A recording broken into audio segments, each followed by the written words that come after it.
Hi hello ನಮಸ್ತೆ, ನಾನು ರಾಜು ಅಷ್ಟೇ. ನೀವು ನೋಡ್ತಾ ಇದ್ದೀರಾ centre point Kannada YouTube channel. ಇಡೀ ದೇಶದಾದ್ಯಂತ ಯುದ್ಧದ ಕಾರ್ಮೋಡ ಕವಿದಿರುವಾಗ ಇದೀಗ ಮೋದಿ ಸರ್ಕಾರ ಹೆಡೆಡ್ ಬೈ ನರೇಂದ್ರ ಮೋದಿ ಅವರು ಕಾಂಗ್ರೆಸ್ಗೆ ಒಂದು ದೊಡ್ಡ ಶಾಕನ್ನು ಕೊಟ್ಟಿದ್ದಾರೆ. ಹೇಗೆ ನರೇಂದ್ರ ಮೋದಿ ಸರ್ಕಾರ ಪಾಕಿಸ್ತಾನಕ್ಕೆ ರಾಜತಾಂತ್ರಿಕವಾಗಿ ಶಾಕ್ ಕೊಡ್ತಲ್ಲ, ಅದೇ ರೀತಿಯಾಗಿ ದೇಶದ ಒಳಗಿನ ಪಕ್ಷಕ್ಕೂ ಕೂಡ ಈಗ ದೊಡ್ಡದಾದಂಥ ಮಾಸ್ಟರ್ ಸ್ಟ್ರೋಕ್ ಕೊಟ್ಟಿದೆ. ಅದೇನೆಂದರೆ, ಜನಗಣತಿ ಮತ್ತು ಜಾತಿ ಗಣತಿ ಮಾಡ್ತೇವೆ ಅನ್ನೋ ಆದೇಶವನ್ನು ಕೊಡೋದ್ರ ಮುಖಾಂತರ ಕೇಂದ್ರ ಸರ್ಕಾರದ ಸಚಿವರೊಬ್ಬರು ಇದೀಗ ನಾವು ಬಹಳ ವರ್ಷಗಳ ನಂತರ ಸುಮಾರು 94 ವರ್ಷಗಳ ನಂತರ ನಾವು ಜಾತಿ ಗಣತಿಯನ್ನು ಮಾಡ್ತೇವೆ ಎನ್ನುವುದರ ಮುಖಾಂತರ ಜಾತಿ ಗಣತಿ ಮಾಡಬೇಕು, BJP ಸರ್ಕಾರ ಮೋಸ ಮಾಡ್ತಿದೆ, ಜಾತಿ ಲೆಕ್ಕಾಚಾರವನ್ನು ಕೊಡ್ತಾ ಇಲ್ಲ ಎನ್ನುವ ಒಂದು ಆಪಾದನೆಯನ್ನು ಹೊರಿಸ್ತಾ ಇದ್ದಂಥ ರಾಹುಲ್ ಗಾಂಧಿಗೆ ನೇರವಾಗಿ ಶಾಕ್ ಕೊಟ್ಟಿದೆ ಕೇಂದ್ರ ಸರ್ಕಾರ. ಹಾಗಾದರೆ ಈ ಜಾತಿ ಗಣತಿ ಲಾಸ್ಟ್ ಟೈಮ್ ಆಗಿದ್ಯಾವಾಗ? ಯಾಕೆ ಜನಗಣತಿ ಕೂಡ ಆಗಿರಲಿಲ್ಲ? ಲಾಸ್ಟ್ ಟೈಮ್ ಜಾತಿ ಗಣತಿ ಆದಾಗ ಎಷ್ಟು ಜಾತಿಗಳಿದ್ವು? ಅದನ್ನು ಮಾಡಿದವರು ಯಾರು? ಜೊತೆಗೆ ಜನಗಣತಿ ಯಾಕೆ ಸ್ಟಾಪ್ ಆಯಿತು? 2011 ನಂತರ ಯಾಕೆ ಜನಗಣತಿ ಕೂಡ ಆಗಿಲ್ಲ? ಜನಗಣತಿ ಪ್ರಕಾರ ನಮ್ಮ ದೇಶದ ಜನಸಂಖ್ಯೆ ಎಷ್ಟಿದೆ? ಜಾತಿ ಗಣತಿ ಪ್ರಕಾರ ಇಷ್ಟು ಜಾತಿಗಳಿದ್ವು? ಇವೆಲ್ಲವನ್ನು ಕಂಪ್ಲೀಟ್ ಆಗಿ ನೋಡೋಣ. ಜೊತೆಗೆ ಮೋದಿ ತೆಗೆದುಕೊಂಡಂಥ ನಿರ್ಧಾರದಿಂದ ವಿರೋಧ ಪಕ್ಷವಾದಂಥ ಕಾಂಗ್ರೆಸ್ಗೆ ಯಾವ ತರಹದ ಏಟು ಬಿದ್ದಿದೆ ಇವನ್ನು ಕೂಡ ನೋಡೋಣ.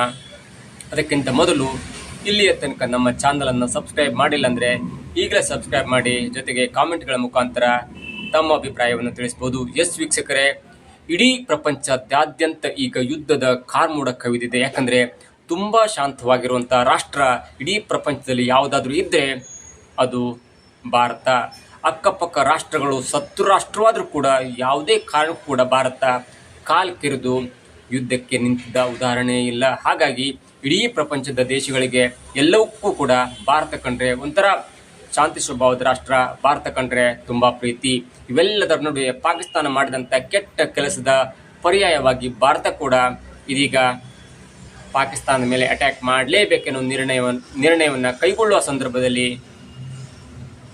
ಇದೀಗ ಮೋದಿ ಸರ್ಕಾರ ದೇಶದ ಒಳಗಿನ ಶತ್ರುಗಳಿಗೂ ಕೂಡ ದೊಡ್ಡ ಶಾಕನ್ನು ಕೊಟ್ಟಿದೆ. ಅದೇನೆಂದರೆ, ಇವತ್ತೆಲ್ಲರೂ ಎಕ್ಸ್ಪೆಕ್ಟ್ ಮಾಡ್ತಾ ಇದ್ರು ಮೋದಿ ಯುದ್ಧವನ್ನೇ ಘೋಷಣೆ ಮಾಡಿಬಿಡ್ತಾರೆ, 4 ಗಂಟೆಗೆ ತುರ್ತು ಸುದ್ದಿಗೋಷ್ಠಿಯನ್ನು ಕರೆದಿದೆ ಎನ್ನುವ ಸುದ್ದಿ ಇಡೀ ಮಾಧ್ಯಮ ಲೋಕದಲ್ಲಿ ದೊಡ್ಡ ಹಲ್ಚಲನ್ನು ಎಬ್ಬಿಸುತ್ತಿರುವಾಗ ಮೋದಿ ಸರ್ಕಾರ ರಾಹುಲ್ ಗಾಂಧಿ ಮತ್ತು ಕಾಂಗ್ರೆಸ್ ಪಕ್ಷಕ್ಕೆ ದೊಡ್ಡದಾದಂಥ ಶಾಕ್ ಕೊಟ್ಟಿತ್ತು. ಈ ಮುಖಾಂತರ ಇಲ್ಲಿಯ ತನಕ ಆಗ್ತಿದ್ದಂಥ ಜಾತಿ ಗಣತಿ ಎನ್ನುವ ಒಂದು ದೊಡ್ಡ ಕೋಲಾಹಲ ಇತ್ತಲ್ಲ, ಆಯಾ ರಾಜ್ಯಗಳು, ಕೆಲವೊಂದು ರಾಜ್ಯಗಳು, ಕರ್ನಾಟಕ ಆಗಿರ್ಬೋದು, ತೆಲಂಗಾಣ ಆಗಿರ್ಬೋದು, ಹೀಗೆ ಅನೇಕ ರಾಜ್ಯಗಳು ತಮ್ಮ ಮನಸ್ಸಿಗೆ ಬಂದ ಹಾಗೆ ಜಾತಿ ಗಣತಿಯ ಮಾಡೋದ್ರ ಮುಖಾಂತರ ಯಾವುದೇ ಸೈಂಟಿಫಿಕ್ ರೀಸನ್ ಇಲ್ಲದೆ ಯಾರನ್ನೂ ಕೂಡ ನೇರವಾಗಿ ಅವರ ಜಾತಿಯನ್ನು ಕೇಳದೆ ಸುಮ್ಮನೆ ಯಾವ್ಯಾವುದೋ ರಿಪೋರ್ಟನ್ನು ಎಲ್ಲೆಲ್ಲೋ ಮಿಕ್ಸ್ ಮಾಡಿ ಏನೇನೋ ಮಾಡೋದೊಂದು ಕೆಟ್ಟ ಕೆಲಸ ಇತ್ತಲ್ಲ, ಅದು ಜಾತಿ ಗಣತಿ ಆಗೋದಿಲ್ಲ, ಅದು ಜಾತಿ ಸಮೀಕ್ಷೆ ಆಗುತ್ತೆ ಅನ್ನೋ ದೃಷ್ಟಿಯಲ್ಲಿ ಕೇಂದ್ರ ಸರ್ಕಾರದ ರೈಲ್ವೆ ಸಚಿವ, ರಾಜ್ಯ ಖಾತೆಯ ರೈಲ್ವೆ ಸಚಿವರಾದಂಥ ಅಶ್ವಿನಿ ವೈಷ್ಣವ್ ಅವರು ಸುದೀರ್ಘವಾದ ತಮ್ಮ ಪ್ರೆಸ್ ಮೀಟ್ನಲ್ಲಿ ಎಳೆಯಾಗಿ ಬಿಚ್ಚಿಟ್ರು. ಹಾಗಾದರೆ ಜಾತಿ ಗಣತಿ ಲಾಸ್ಟ್ ಟೈಮ್ ಆಗಿದ್ದು ಯಾವಾಗ ಅನ್ನೋದನ್ನು ನೋಡ್ತಾ ಇದ್ರೆ ಸರಿಸುಮಾರು 94 ವರ್ಷಗಳ ಹಿಂದೆ, ಅಂದರೆ ಬ್ರಿಟಿಷ್ ಸರ್ಕಾರ ಭಾರತದಲ್ಲಿತ್ತಲ್ಲ, ಅಂದರೆ ಸ್ವಾತಂತ್ರ್ಯ ಪೂರ್ವಕ್ಕೆ 1931ರಲ್ಲಿ ಬ್ರಿಟಿಷ್ ಸರ್ಕಾರ ಭಾರತದಲ್ಲಿನ ಜಾತಿ ವ್ಯವಸ್ಥೆಯನ್ನು ಲೆಕ್ಕಾಚಾರ ಮಾಡಿ ಒಂದು ಲೆಕ್ಕಾಚಾರವನ್ನು ಕೊಟ್ಟಿತ್ತು. ಹಾಗೆ ನೋಡೋದಾದರೆ ಭಾರತದಲ್ಲಿ ಆಗ 1931ರ ಸುಮಾರಿಗೆ 4147 ಜಾತಿಗಳಿದ್ವು. ಅಲ್ಲಿಂದ ಇಲ್ಲಿಯ ತನಕ ಯಾವುದೇ ಸರ್ಕಾರ ಬಂದರೂ ಕೂಡ ಇಲ್ಲಿಯ ತನಕ ಸರಿಸುಮಾರು 94 ವರ್ಷ ಆಯಿತು. ಇಲ್ಲಿಯ ತನಕನೂ ಕೂಡ ಭಾರತ ಸರ್ಕಾರ, ಅದು ಯಾರ್ದೋ ಪಕ್ಷ ಇರ್ಬೋದು, ಇಲ್ಲಿಯ ತನಕ ಭಾರತ ಸರ್ಕಾರ ಜಾತಿ ಗಣತಿಯನ್ನು ಮಾಡುವಂಥ ಗೋಜಿಗೆ ಹೋಗಲಿಲ್ಲ. ಜೊತೆಗೆ ಅಂಥ ಒಂದು ಗೊಂದಲವನ್ನು ಹಾಗೆ ಇಟ್ಕೊಂಡು ತಮ್ಮ ರಾಜಕೀಯ ಬೇಳೆಯನ್ನು ಬೇಯಿಸ್ಕೊಳ್ತಾ ಬಂದು ಜಾತಿ ಗಣತಿ 1931ರಲ್ಲಿ ಆದ ನಂತರ ಇಲ್ಲಿಯ ತನಕ ಸರಿಸುಮಾರು 94 ವರ್ಷ ಆದರೂ ಕೂಡ ಜಾತಿ ಗಣತಿಯನ್ನು ಮಾಡುವಂಥ ದೊಡ್ಡ ಸಾಹಸಕ್ಕೆ ಯಾವ ಸರ್ಕಾರ ಕೂಡ ಕೈ ಹಾಕಿರಲಿಲ್ಲ. ಅದಾದ ನಂತರ ಕೆಲವೊಂದು ರಾಜ್ಯಗಳು, ಕರ್ನಾಟಕ, ತೆಲಂಗಾಣ ಮತ್ತು ಬಿಹಾರ ಅಂತ ರಾಜ್ಯಗಳು ತಮ್ಮ ಮನಸ್ಸಿಗೆ ಬಂದಂಗೆ without scientific reason, without technical evidence ಯಾವುದೂ ಕೂಡ ಮಾಡದೆ ಜಾತಿ ಗಣತಿಯನ್ನು ಮಾಡ್ತೇವೆ ಅನ್ನೋ ದೃಷ್ಟಿಯಲ್ಲಿ ಊಹಾಪೋಹವನ್ನು ಎಬ್ಬಿಸಿ ಕೆಲವೊಂದು ಸಮೀಕ್ಷೆಯನ್ನು ತರಿಸ್ಕೊಂಡು ಅದೇ ಜಾತಿಯನ್ನು ಲೆಕ್ಕಾಚಾರದಲ್ಲಿ ಬಿಂಬಿಸಿ ಈಗ ಕರ್ನಾಟಕ ಕೂಡ ಸಚಿವ ಸಂಪುಟದ ಮೇಲೆ ಮುಂದೆ ತಂದಿರಿಸ್ಬಿಟ್ಟಿದೆ. ಇದು ಸೈಂಟಿಫಿಕ್ ಆಗಿ ನಿಮ್ಮ ಮುಂದೆ ಕಂಡ್ರೆ ಅದನ್ನು ಪಾಸ್ ಮಾಡ್ತೇವೆ, ಇಲ್ಲಾಂದರೆ ಮತ್ತೊಂದು ಜಾತಿ ಗಣತಿಗೆ ನಾವು ಆರ್ಡರ್ ಮಾಡ್ತೇವೆ ಅನ್ನುವ ಸಿದ್ದರಾಮಯ್ಯನವರ ಹೇಳಿಕೆ ಕೂಡ ಇದೀಗ ಪರೋಕ್ಷವಾಗಿ ಕೇಂದ್ರ ಸಚಿವರಾದಂಥ ಅಶ್ವಿನಿ ವೈಷ್ಣವ್ ಅವರು ಹೇಳಿದ್ದಾರೆ. ಕೆಲವೊಂದು ರಾಜ್ಯಗಳು ಅನ್ಸೈಂಟಿಫಿಕ್ ಆಗಿ ಸಮೀಕ್ಷೆಯನ್ನು ಮಾಡಿ ಅದೇ ಜಾತಿ ಗಣತಿಯನ್ನು ಲೆಕ್ಕಾಚಾರದಲ್ಲಿ ದೊಡ್ಡ ಗೊಂದಲವನ್ನು ಎಬ್ಬಿಸಿದೆ. ಹಾಗಾಗಿ ಅವೆಲ್ಲ ಗೊಂದಲವನ್ನು ನಿವಾರಿಸುವ ನಿಟ್ಟಿನಲ್ಲಿ ಇದೀಗ ಭಾರತ ಸರ್ಕಾರ ಜನಗಣತಿಯ ಜೊತೆ ಜಾತಿ ಗಣತಿ ಕೂಡ ನಾವು ಮಾಡ್ತಾ ಇದ್ದೇವೆ. ಅಂದರೆ ಸಾಮಾಜಿಕ, ಶೈಕ್ಷಣಿಕ ಮತ್ತು ಆರ್ಥಿಕ ಸಮೀಕ್ಷೆಯನ್ನು ಮಾಡೋದ್ರ ಮುಖಾಂತರ ಎಲ್ಲವೂ ಕೂಡ ಜನಗಣತಿ ಜೊತೆ ಬರ್ತೇವೆ ಎನ್ನುವ ಮಾತನ್ನು ಹೇಳಿದ್ರು. ನೋಡಿ, ಜನಗಣತಿ ಪ್ರತಿ 10 ವರ್ಷಕ್ಕೊಮ್ಮೆ ಆಗಬೇಕಾಗುತ್ತೆ. 2001ರಲ್ಲಾಗಿತ್ತು 14ನೇ ಜನಗಣತಿ, 2011ರಲ್ಲಾಯಿತು ಅದು 15ನೇ ಜನಗಣತಿ, ಆದರೆ 2021ರಲ್ಲಿ 16ನೇ ಜನಗಣತಿ ಆಗಬೇಕಿತ್ತು. ಆದರೆ ಕೋವಿಡ್-19 ಪೆಂಡಮಿಕ್ ಕಾರಣಕ್ಕಾಗಿ ಆ ಜನಗಣತಿ ಪೋಸ್ಟ್ಪೋಂಡ್ ಆಯಿತು.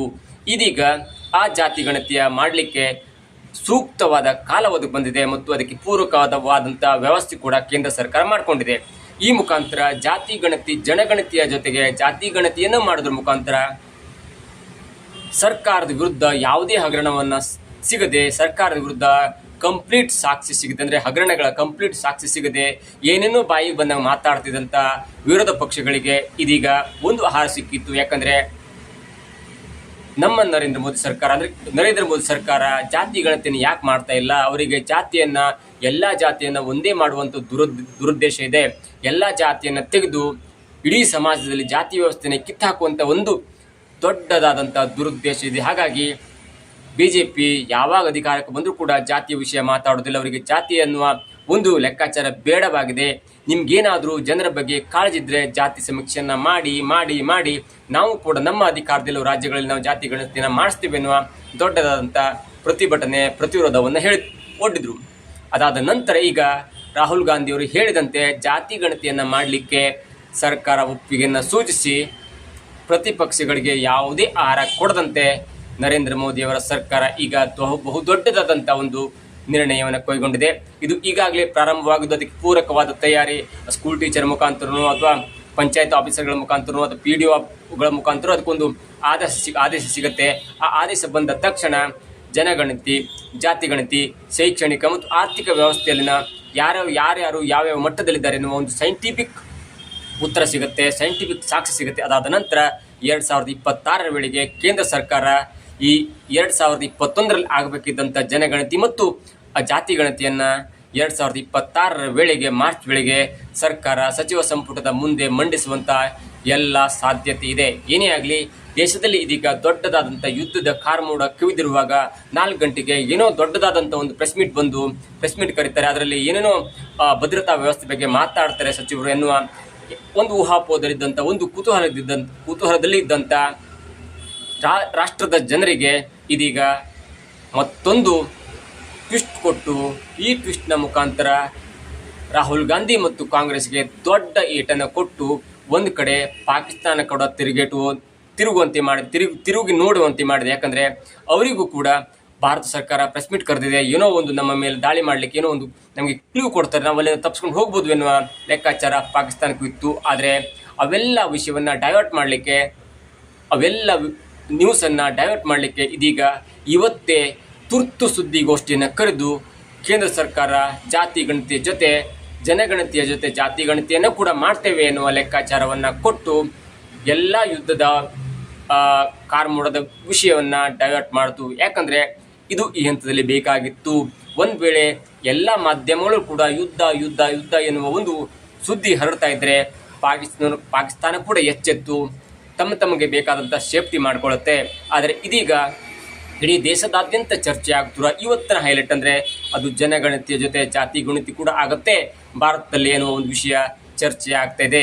ಅಷ್ಟರ ಮಟ್ಟಿಗೆ ಈ ವಿಷಯವನ್ನು ಡೈವರ್ಟ್ ಮಾಡಿ ತಮಗೆ ಬೇಕಾದಂಥ ರೀತಿಯಲ್ಲಿ ಸೈನ್ಯವನ್ನು ಗಡಿ ಹತ್ತಿರ ಬಂದು ನಿಲ್ಲಿಸಿ ಸೂಕ್ತ ಟೈಮ್ಗೆ ಕಾದು ಹೊಡೆಯುವಂಥ ತಂತ್ರಕ್ಕೆ ಭಾರತ ಮುಂದಾಗಿದೆ. ಇವೆಲ್ಲವನ್ನು ನೋಡ್ತಾ ಇದ್ದರೆ ಭಾರತ ಸರ್ಕಾರಕ್ಕೆ ಒಂದು ದೊಡ್ಡ ಏಮ್ ಇದೆ, ಲಾಂಗ್ ಟರ್ಮ್ ಗೋಲ್ ಇದೆ.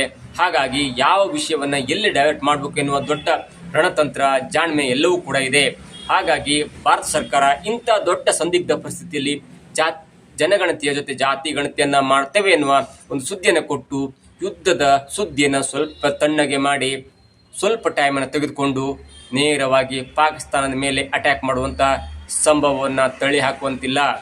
ಏನೇ ಆಗಲಿ, ರಾಹುಲ್ ಗಾಂಧಿಯವರ ಕೋರಿಕೆಯಂತೆ ರಾಹುಲ್ ಗಾಂಧಿಯವರು ಪದೇ ಪದೇ ಕೇಂದ್ರ ಸರ್ಕಾರಕ್ಕೆ ಹೇಳ್ತಾ ಇರುವಂತೆ ಜಾತಿ ಗಣತಿಯ ಜೊತೆ ಜನಗಣತಿ ಜೊತೆ ಜಾತಿ ಗಣತಿನೂ ಕೂಡ ಮಾಡಬೇಕು ಎಂದು ಹೋದಲ್ಲಿ ಬಂದಲೆಲ್ಲ ಸರ್ಕಾರವನ್ನು ದೂರ್ತಾ ಇದ್ರು. ಅದಕ್ಕೆ ಪೂರಕವೆಂಬಂತೆ ಅವರ ಬಾಯಿ ಮುಚ್ಚಲಿಕ್ಕಾದರೂ ಕೂಡ ಕೇಂದ್ರ ಸರ್ಕಾರ ಜನಗಣತಿಯ ಜೊತೆ ಜಾತಿ ಗಣತಿಯನ್ನು ಮಾಡೋದ್ರ ಮುಖಾಂತರ ರಾಹುಲ್ ಗಾಂಧಿ ಅವರಿಗೆ ಕಾಂಗ್ರೆಸ್ ಪಕ್ಷಕ್ಕೆ ದೊಡ್ಡ ಏಟನ್ನು ಕೊಟ್ಟಿದ್ದಾರೆ.